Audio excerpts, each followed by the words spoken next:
phone কলৰ জৰিয়তে BJP যিসকল প্ৰাক্তন নগপ নেতা আছিলে তেওঁলোক সকলো ওলাই গুচি আহিব বিজেপিয়ে যদি দাদাগিৰি দেখুৱায় তেতিয়াহ'লে আমি 26ত সেই দাদাগিৰি দেখুৱাম লগতে কৈছে পঞ্চায়ত নিৰ্বাচনত তেওঁলোকে শক্তি জুখি চাব বিচাৰিছে কাৰ কিমান শক্তি এই মন্তব্য আমাৰ নহয় এই মন্তব্য কৰিছে এজন প্ৰাক্তন বিধায়কে আমি জনাই ল'ব বিচাৰিছো এই মতত ডাঙৰ খবৰ পঞ্চায়ত নিৰ্বাচনৰ লগতে বিধানসভা নিৰ্বাচনত কাৰ শক্তি কিমান কিয়া জুখিবলৈ সাজু হৈছে অগপয় এবাৰ জনাই আছো যেহেতুকে চিপাঝাৰৰ বিধায়কক লৈ এই প্ৰত্যাহ্বান জনাইছে বিধায়ক পৰমানন্দ ৰাজবংশীৰ বিৰুদ্ধে হৰফ হৈ পৰিল প্ৰাক্তন মন্ত্ৰী জয়নাথ শৰ্মা আৰু এটা কথা স্পষ্ট যিসকল বৰ্তমান প্ৰাক্তন অগপৰ নেতা বিজেপিৰ আছে বা অগপ ত্যাগ কৰি বিজেপি যোগদান কৰিছে তেওঁলোকক লৈ যদি এটা ফোন কৰা হয় বা এটা ফোন কলৰ যদি কৰা হয় তেওঁলোক পুনৰ অগপলৈ আহিব আৰু পঞ্চায়ত নিৰ্বাচনত অগপৰ শক্তি কিমান সেয়া দেখুৱাম আৰু 26ৰ বিধানসভাত চিপাঝাৰ নহলে মঙ্গলদৈ সমষ্টি লাগিবই বুলি দাবী উত্থাপন কৰিছে এগৰাকী প্ৰাক্তন বিধায়ক তথা মন্ত্ৰী জয়নাথ শৰ্মাই চিপাঝাৰত অসম গণ পৰিষদ দলৰ অৰ্থাৎ অগপৰ দলীয় স্থিতি নাই বুলি মন্তব্য কৰিছিলে বৰ্তমানৰ বিধায়ক ডক্টৰ পৰমানন্দ ৰাজবংশীয়ে আৰু ইয়াতে ক্ষুণ্ণ হৈ ডক্টৰ জয়নাথ শৰ্মাই আগন্তুক বিধানসভা নিৰ্বাচনত বিধায়ক পৰমানন্দ ৰাজবংশীৰ সৈতে প্ৰতীকবিহীনভাৱে নিৰ্বাচনত খেলিবলৈ মুকলি প্ৰত্যাহ্বান জনাইছে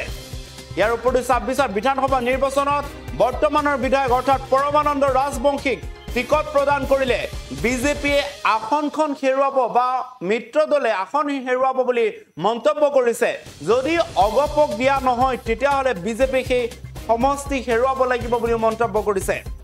আনফালে বিধানসভা নিৰ্বাচনত চিপাঝাৰ অথবা মঙ্গলদৈ বিধানসভা সমষ্টি যিকোনো এটা সমষ্টি অগপক লাগিবই বুলি দাবী উত্থাপন কৰিছে এগৰাকী প্ৰাক্তন বিধায়ক তথা জয়নাথ শৰ্মাই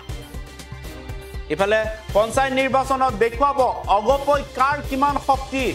বিজেপিক শক্তি দেখুৱাব অগপৰ শক্তি কিমান তৃণমূল পৰ্যায়ত সেয়ে অগপৰ লগত মিত্ৰতা নকৰি বিজেপিয়ে অকলে পঞ্চায়ত নিৰ্বাচন খেলাৰ পৰিকল্পনা কৰিছে বা পৰিকল্পনা কৰা হৈছে বুলি মন্তব্য কৰিছে জয়নাথ শৰ্মাই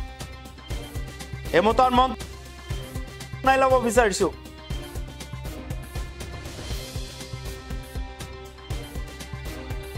খেলিম আৰু ছেপ্টেম্বৰৰ আগত দুমাহৰ ভিতৰত আমি সকলো ঠাইতে বুথ কমিটি আমি গঠন কৰিম এইটো আমাৰ দৃঢ় সিদ্ধান্ত আৰু এই হিচাপে আমাৰ আগবাঢ়িব মই তেওঁক এটা ব্যক্তিগতভাৱে চেলেঞ্জ দিছোঁ আজি ৰাজহুৱাভাৱে ৰ'ব পৰমা ৰাজবংশী তেওঁ যিজনে কৈছে অসম গণ পৰিষদৰ স্থিতি চিপাঝাৰত নাই যিজনে কৈছে প্ৰাক্তন বিধায়কসকল জাবৰ হৈছে তেওঁক মই ৰাজহুৱা চেলেঞ্জ দিছোঁ পাৰ্টিৰ টিকেট এৰক তেওঁ নিৰ্দলীয় হিচাপে খেলক আৰু জয়নাথ শৰ্মা খেলক জাবৰ কোন প্ৰমাণ কৰি দিব চিপাঝাৰ মানুহে পৰিকল্পনা আছে আমি ৰাজনৈতিক দল আমাৰ পুৰা পৰিকল্পনা আছে আমি কেন্দ্ৰীয় কমিটি যি ধৰণে এলায়েন্স কৰিব সেই এলায়েন্সত আমি আগবাঢ়ি যাম আৰু চিপাঝাৰ মঙ্গলদৈ ভিতৰত যিকোনো এটা চিট আমাক দিব লাগিব বুলি এইটো আমাৰ দাবী আজিও আমি দাবী লৈছোঁ চিপাঝাৰ সমষ্টি আমাক দিব লাগে বুলি কিন্তু আমি পঞ্চায়তত আমাৰ শক্তি দেখুৱাম পঞ্চায়তত যদি আমাৰ শক্তি বেছি হয় তেনেহ'লে আমি 26ত ইলেকশ্যন কিয় নাখেলি পঞ্চায়ত এইবাৰ বিজেপিয়ে কি কাৰণত তেওঁলোকে কৈছে যে আমি এইবাৰ নিজৰ স্বতন্ত্ৰীয়ভাৱে ইলেকশ্যন খেলিম তেওঁলোকে প্ৰমাণ চাব খুজিছে কোন সমষ্টিত কোন দলৰ কিমান শক্তি আমি এতিয়া শক্তি দেখুৱাবলৈ সিদ্ধান্ত লৈছোঁ আৰে গোটেই বিজেপিৰ কোন কৰ্মী আছে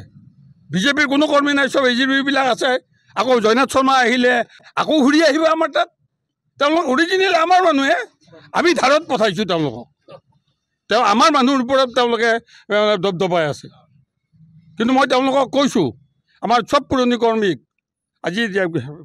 ফোন মাৰি আছোঁ এক মাহ যে আহা ওলাই আকৌ যাওঁ আমি এইকাৰণে এইটো কথা আপোনালোকৰ আমি জানো বৰ্তমানৰ বিধায়কজন যদি এইবাৰ বিজেপিয়ে সমষ্টি দিয়ে এইটো আমাৰ হাতত থাকিব নে নাথাকে এইটো সন্দেহৰ বাতাবৰণ বিধায়কে নিজে সৃষ্টি কৰিছে নহয় আপুনিও কয় আপোনাক সুধিলে মনে মনে ক'ব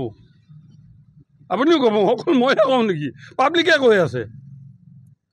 এতিয়া মই ৰাজহুৱাভাৱে তেওঁক চেলেঞ্জ দিছোঁ, পাৰ্টীৰ বেনাৰৰ পৰা